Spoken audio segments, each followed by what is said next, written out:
The night sky over Burkina Faso was dark and heavy. No stars showed. The moon hid behind thick clouds. Far away, a deep sound grew louder. It was not thunder, it was engines. 70 big trucks were moving fast on the long, empty highway. Their headlights looked like a line of small white fires. The wind carried thesmal of dust and fuel. Each truck carried a huge metal container. No name was written on the sides. They all drove like they wanted to disappear before morning. In the capital city, President Ibrahim Traoré stood over a large map. Red dots on the map showed the movement of the trucks. A call had woken him only an hour before. The voice on the phone was urgent and low. Mr. President, Captain Traoré said, "Our scouts have seen many trucks leaving the gold mines. They move in the night. Something is wrong. It may be stolen gold." Ibrahim was a soldier before he became president. Heck knew the sound of danger. He also knew how much gold meant to his country. Gold could build schools and hospitals. If it was stolen, children would stay poor. "How many trucks?" Ibrahim asked. 7, Captain Traoré replied. Ibrahim's eyes became hard. "We cannot wait for morning. We stopped them tonight." "Sir, it may be risky," Traoré warned. "They could have weapons." Ibrahim took his dark military jacket from the chair. "That is why we go now. Call the guards outside." The air smelled of dry grass and smoke from village fires. A small team of armored vehicles left the city. The soldiers were from the elite guard. They held their rifles ready. Captain Traoré sat beside the president in the lead car. The radio crackled. "The trucks are 10 kilometers away." A scout reported. "They are moving fast." Ibrahim checked his watch. "We have 15 minutes. They reached a wide bend on the highway. It was a good place to block the road. The soldiers worked quickly. They laid heavy iron spikes across the road. 2 armored cars stopped side by side to close the way. Portable floodlights were lifted and turned toward the road. The president stepped out. The night wind lifted the edge of his jacket. He listened. A low rumble came closer and closer. It sounded like a giant animal breathing. He turned to his men. "This gold belongs to the people," he said in a firm voice. "We do not want to fight, but we will not let thieves steal our future." "Stand strong," Captain Traoré saluted. "Yes, sir." 2 bright headlights appeared far down the road. Then more lights followed. Many lights like a chain of stars moving low on the ground. The noise of engines filled the night. The soldiers switched on the floodlights. A white glare cut through the darkness. The first truck braked. Tires screamed. The long line behind slowed one by one, metal groaning and hissing. "Drivers," Captain Traoré shouted through a megaphone. "Switch off your engines and come out with your hands up." For a moment, there was only the sound of cooling engines. Then the door of the first truck opened. A man climbed down slowly. Others followed from the trucks behind. Some looked afraid, some looked angry. A tall man wearing a dusty brown jacket stepped forward. "We have papers," he said quickly. "We carry machines for the mines." "Show the papers," Captain Traoré ordered. The man handed him folded documents. Traoré opened them and frowned. "These are false," he said. "Maybe it is a mistake," the man whispered. President Ibrahim stepped into the light. The driver saw him and gasped. Whispers ran through the crowd. "It is the President Ibrahim Traoré himself." The tall man's eyes grew wide. He stepped back. Ibrahim's voice was calm but sharp. "The gold of Burkina Faso belongs to the people. If you have nothing to hide, you will not fear inspection. Open the first container." 2 soldiers climbed to the back of the first truck. They unlocked the heavy metal doors and pulled them open. A deep metallic groan filled the air. At first, the inside looked black. Then the floodlight reached in and touched something bright. A yellow shine exploded like a small sunrise. Stones of gold, raw and heavy, filled the container from floor to roof. The rough sacks that held them glowed in the harsh white light. The soldiers gasped. Captain Traoré whispered, "By the ancestors."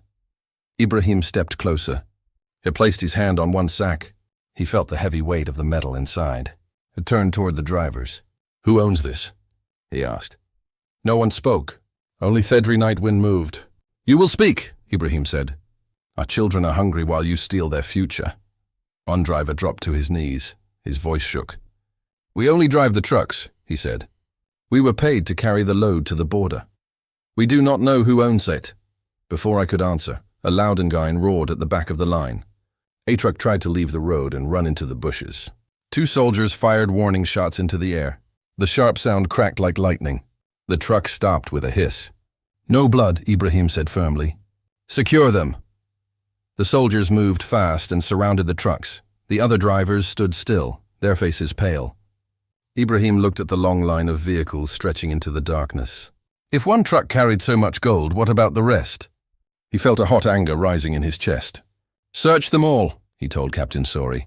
"Yes, sir." The soldiers opened the containers one by one. In every truck they found more gold. Some containers held raw ore still wet from the mine. Others held bars already shaped. The yellow light from the floodlights danced on every surface. Ibrahim watched in silence. He thought of the villages that needed clean water, of children walking long distances to school without books. All this wealth could have changed their lives. Instead, greedy people tried to steal it in the dark. The drivers were gathered together under guard. Some begged for mercy. Others stared at the ground. Ibrahim faced them. His voice was strong. "This land is rich, but their riches belong to everyone, not to thieves. Tonight you tried to steal the future of our country. That will not happen." He turned to Captain Traoré. "Call the national radio. By morning the people must know what we found. They must see that we protect their wealth." Captain Traoré nodded. "Yes, Mr. President." Above them the clouds began to break. The moon came out and spilled silver light across the highway. The gold inside the truck shone even brighter. It looked like fire in the night. Ibrahim felt the weight of the moment. This was only the beginning. Whoever planned this theft would not stop.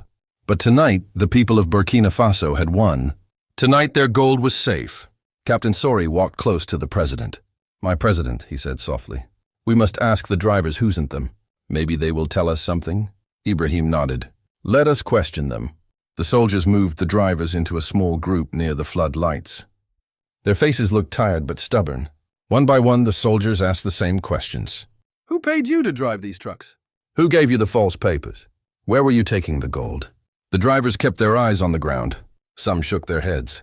Others said in quiet voices, "We don't know. We were only told to drive. We only followed orders." Captain Traoré grew restless. He turned to the president and spoke in a low voice. "My president, I think it is because we are treating them nicely. That's why they are not talking. They believe nothing will happen to them." Ibrahim looked at Traoré and answered firmly, "We will not harm them. We are soldiers, not criminals. But we will still find the truth. If they do not talk tonight, we will follow every path until we find the people behind this theft." He turned back to the drivers. "Silence will not protect those who sent you," he said. "We will find their real thieves and the whole country will know their names." The drivers remained silent. The soldiers stood quietly, knowing this wealth could build schools, hospitals, and roads for every village. Ibrahim called his communications officer. "Prepare a message for the nation," he said. "We will speak to the people as soon as we reach the capital." The convoy of seized trucks moved slowly toward Ouagadougou. Soldiers drove in front and behind.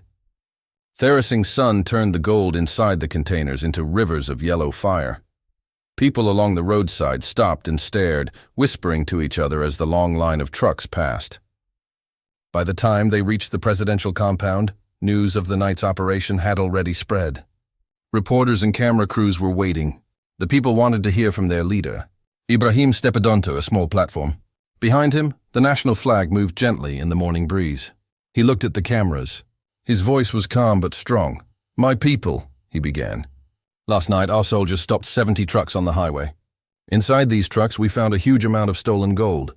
This gold belongs to all of us. It is the wealth of Burkina Faso. It is meant for our children, our schools, our hospitals, and our roads." He paused and let the words sink into the hearts of those listening. "There are people who wanted to steal what belongs to you," he continued. "But they have failed. We will make sure the bad people who planned this crime are found. We will follow every trail. We will not rest until we know every name and every hand behind this theft. And we will protect our gold for the future of our country." Across the city, in villages and towns, people gathered around radios and small televisions. Men and women in the market stopped their work to listen. Children heard the words in their classrooms. Everywhere there was the same feeling, pride and hope. Ibrahim raised his hand. "This is not only a victory for the government," he said. "It is a victory for every farmer, every worker, every child who dreams of a better tomorrow. We will guard our resources.